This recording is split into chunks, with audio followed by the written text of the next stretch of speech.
So we need to add the Bootstrap JavaScript plugin for our navigation bar to work correctly. And the way we can do that is simply by going over here and looking at that Bootstrap gem again. Read the documentation. So if we click over here and look at the installation rules, we'll see that it says, okay, here's how you can add Bootstrap's JavaScript. All we need to do is go to this file right here and add this line of code. And it should be added right after where it says required jQuery. So let's go over here to Nitrous and let's find that file. So it's going to be under assets and then JavaScripts, application.js. And there we go. We'll just add it right here. Now if I hit save, okay, so make sure you save your file. And we go back here and refresh this. Okay, now whenever we minimize this screen, let's see what happens. Okay, if we bring it back to this breakpoint and click on this, there we go. Now it slides down nicely using some JavaScript. And that's what we wanted here. That's the expected behavior we want. Now our navigation bar is working a little more completely. Now, I also want to point out one other thing. We were shrinking down our screen by minimizing the browser manually.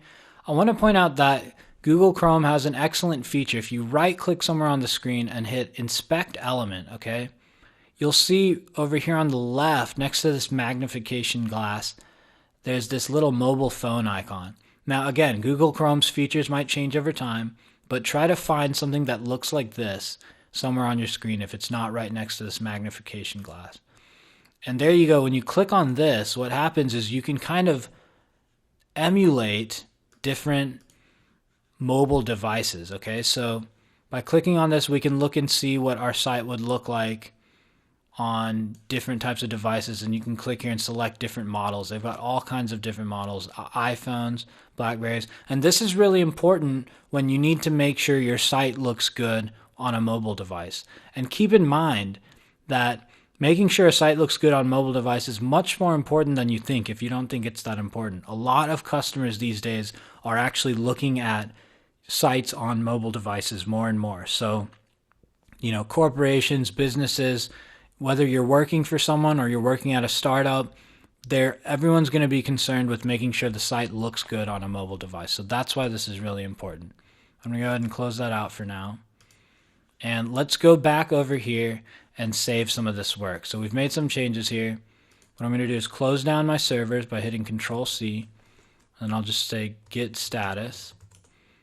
And instead of making changes directly to this development branch right now, let's go ahead and create a new branch. So I'm going to say git, I'll click over here, git checkout -b, and we'll call it layout _ improvements. Okay, and then I'm going to hit enter.